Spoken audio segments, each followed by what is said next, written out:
En algún momento hubo una guerra, posiblemente la Tercera Guerra Mundial. Las bombas nucleares cayeron y destruyeron todo lo conocido.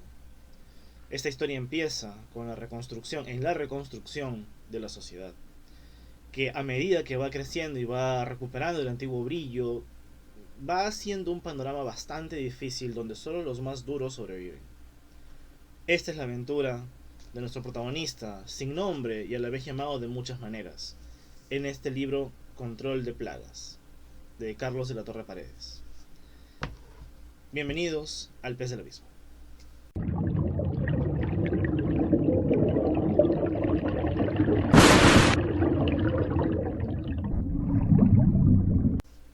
Control de Plagas es la última novela de Carlos de la Torre Paredes y su más extensa obra. Es una de todas las que ha escrito, esta es la más extensa y creo yo que aquí él mezcla muchas vertientes que ya más adelante en esta reseña les iré explicando de qué va, pero creo que lo hace de una forma precisa. Bien, ya les explicaré a qué voy con esto. Primero, déjenme explicarles el lore de esta aventura, de este universo, ¿no? Se supone que hubo una guerra, bien, una guerra total en la humanidad. Las bombas nucleares cayeron por todos lados. Y pues evidentemente ha pasado mucho tiempo, el suficiente, que ha permitido a la humanidad nuevamente empezar a crear grandes sociedades, ¿no? Se está hablando de que todo esto pasa en la Federación Peruana, que es lo que es el antiguo Perú. No se sabe muy bien los límites, pero digamos que es más o menos por ahí, casi el mismo tamaño del país. ¿Y qué más pasa? Bueno, pasa que hay cierta clase de humanos que fueron irradiados por el tema, ¿no?, de las bombas, y estos parecen ser inmortales, entiéndase que no envejecen, ¿no? Sus cuerpos se mantienen tal cual. Y estos seres, estos irradiados, han ayudado a la reconstrucción de la sociedad. ¿Cómo? Pues porque eran bibliotecas humanas, ¿no? Bibliotecas, ellos conocían todo lo que pasó antes de, y eso pues ayuda a recuperar cierta tecnología. Aquí pues, si se quiere, casi como una fundación, ¿no?, por así decirlo. Y bueno, hasta ahí con esa parte. Entonces, más de este lore, pues creo que lo pueden encontrar en los westerns, de los cuales también Carlos es muy fan. ¿Por qué? Porque todo el primer arco, al menos, de la novela, da la impresión de ser esto un western. O sea, nuestro protagonista se encuentra en una parte de la sierra. Su meta es llegar a la selva porque él cree que allá, bueno, hay trabajo, hay diversas cosas que él quiere. Bien.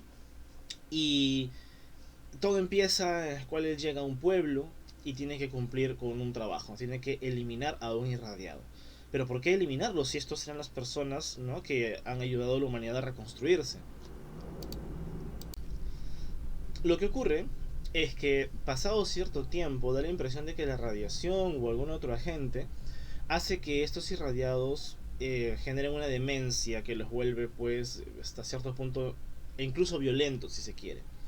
Se vuelven orates, entonces pues pierden total noción, total conciencia y ya no sirven para lo que originalmente eran. Entonces pues hay que eliminarlos, ¿no?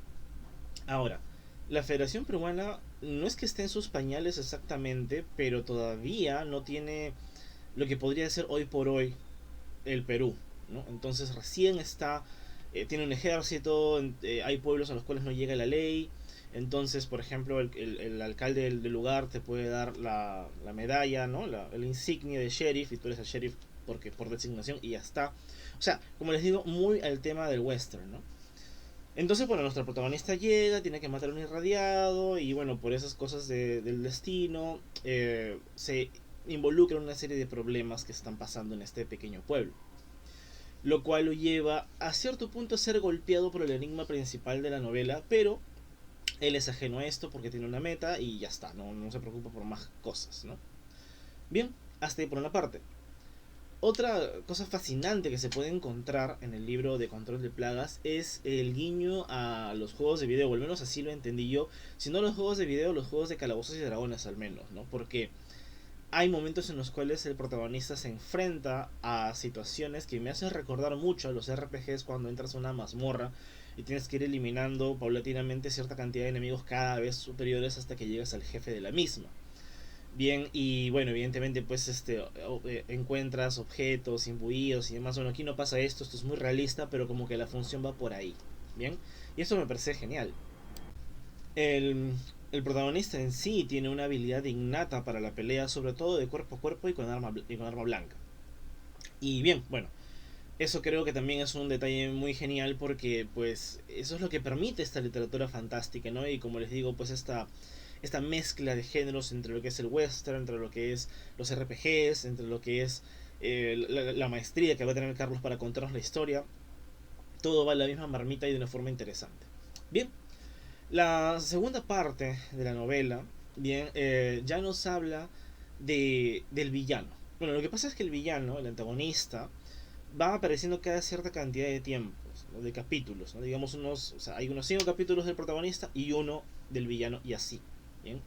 Los capítulos del villano están contados en primera persona, es él hablando con alguien o algo más, que no quiero revelarlo para no hacer mucho spoiler, pero digamos que el villano es un mutante, así los llaman a los irradiados, ¿vale? Así los llaman, es un mutante, que ha logrado como que escalar en la en el escalafón evolutivo, por así decirlo. Se ha vuelto una suerte de némesis o de mesías incluso, porque tiene un consejo de 12 discípulos, él es el elegido por esta entidad con la cual se comunica y empiezan a reclutar cada vez más mutantes. En un principio, mutantes originales, o sea, los irradiados originales. Y llega un momento en el cual pueden convertir humanos normales en nuevos mutantes y de esa forma el ejército crece de una forma exponencial. Lo que cree este enviado, este mesías, este elegido, como se auto denomina, es que debe erradicar por completo a la humanidad. No debe quedar nada. Lo mucho, él sueña con granjas de humanos donde reproducir humanos para convertirlos en nuevos mutantes en el futuro. ¿No? Gracias a esta entidad, esta cosa los convierte, ¿no? Los deforma y todo el rollo. Bueno, en fin. Eh, la parte del Mesías, ¿no? Es pues muy introspectiva, un diálogo es muy esquizoide, sinceramente, ¿no? Pero se nota que tiene las cosas muy claras, cosa que obviamente la humanidad y la federación totalmente pues ignora.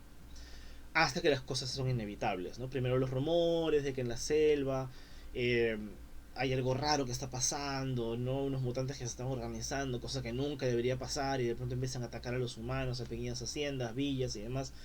Y en escenas bastante fuertes, ¿no? De masacres, es una guerra sin cuartel. Y nuestro protagonista se ve envuelto en esto, ¿no? Como les digo, no tiene nombre. Nuestro protagonista es llamado de diversas maneras a lo largo de la historia. E incluso cuando él intenta darlo, pues es como que no importa tu nombre, ¿no? Tú simplemente ven y pelea, ¿no? Estamos en guerra. Bien, entonces la segunda parte se trata de esta guerra en la cual empieza la expansión mutante. Y cómo la federación a lo largo de sus intentos de saber qué está pasando, de mantener el control, como les digo, es una federación joven, no en pañales, pero todavía no con un poderío, una expansión o un control total de la demografía. Entonces pues va retrocediendo o va combatiendo de forma inadecuada esta amenaza. Y bien, sin detalles, solo es para que ustedes puedan entrar a la lectura y corroboren todo esto, ¿no? Que me parece, como les digo, muy chévere. Y bueno, ya entrando a la tercera parte, al tercer arco, bien, nuestro protagonista, que en este tercer arco va a ser llamado 420, porque se va a usar su número de soldado, va a regresar después de un retiro involuntario a la guerra. Bien, porque él estuvo en el segundo arco formando parte de los paladines de un grupo de humanistas que son gente que piensa que los irradiados deben ser erradicados, ¿no? Aquí vas a encontrar varios mix, varios grupos, varias ideologías, varios bandos, ¿no? Que se mezclan, se apoyan, se odian, etcétera, etcétera, ¿no? Lo interesante es que al final el gobierno saca partido de todos, así que bueno. Entonces, pues nada, el 420 sale de su retiro, regresa a las tropas humanas, a la última resistencia humana ante la amenaza mutante que ha crecido de forma vertiginosa. Y está la guerra total, ¿no? En la guerra total las cosas se salen de control totalmente, pero me parece muy bien. Es decir, creo que Carlos tiene una habilidad o una investigación, o digamos ha logrado dar en el punto el tema de logística, ¿no? Entiéndase por favor, no logística como, qué sé yo, el común civil, el concepto civil que tenemos de insumos que necesitamos y cómo llevarlos a cierto punto. Logística en el término militar es cómo los altos mandos digamos, hacen la estrategia, cómo calculan el movimiento de tropas, el impacto, etcétera, etcétera, ¿no? Esa es logística desde el punto de vista militar. Y ese es el término como tal. Entonces, y creo que Carlos lo hace bien, ¿no? O sea, me imagino, ¿no? Que un estratega se podrá sentar y replantear el libro, pero creo que está muy cercano a algo que podría pasar en un evento especulativo. Bien, esta guerra total es realmente total, o sea, las ciudades se defienden con uñas y dientes, con cañones, con soldados, pelea hasta el último poblador, y en esto pues nuestro protagonista se ve incluido, ¿no?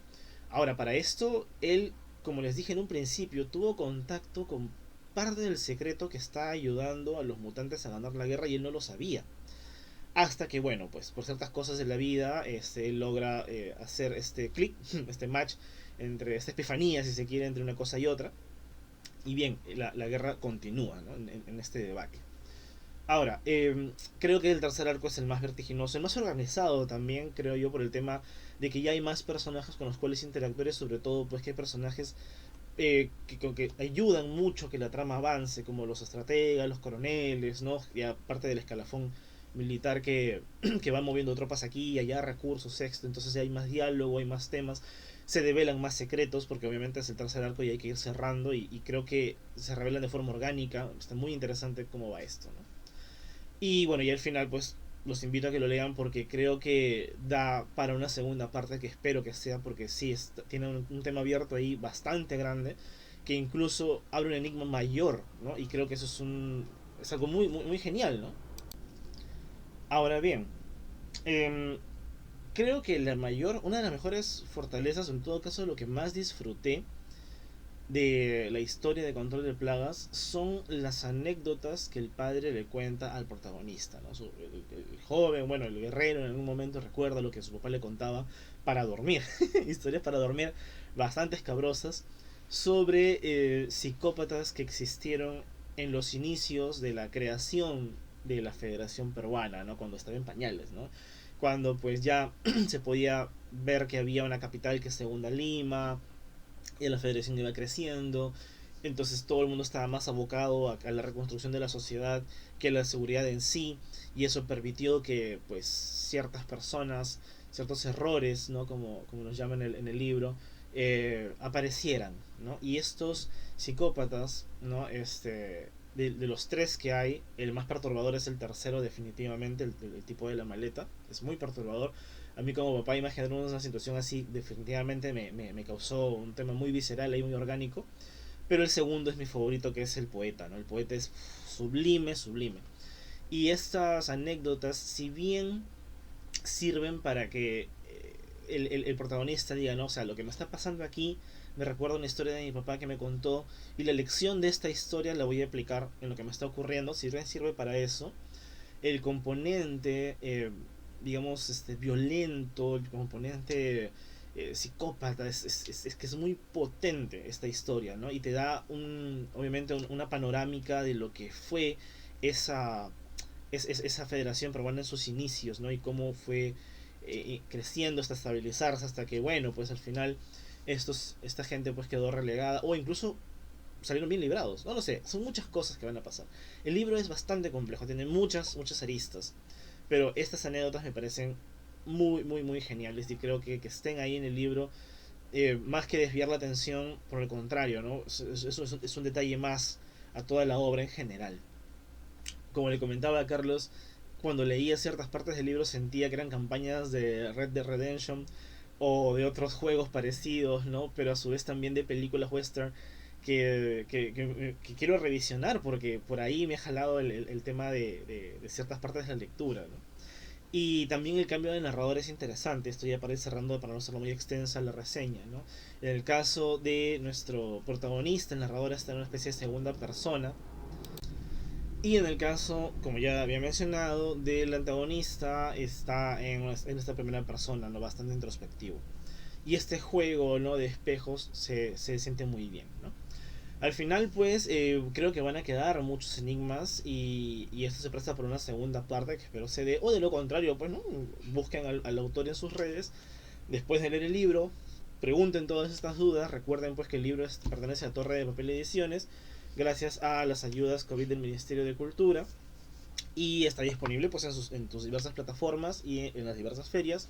También igualmente directamente con el autor, ¿no? Pues nada, los invito a leer Control de Plagas de Carlos de la Torre Paredes. Bien, una de sus mejores novelas, creo yo. O sea, para mí, de lo mejor que he leído de Carlos es Campo de Batalla y ahora Control de Plagas. Y pues eso, muchísimas gracias por apoyar este canal, compártanlo, suscríbanse, denle manito arriba y pues les dejo más contenido del canal. Y muchas gracias, así que conmigo será nuestra siguiente oportunidad.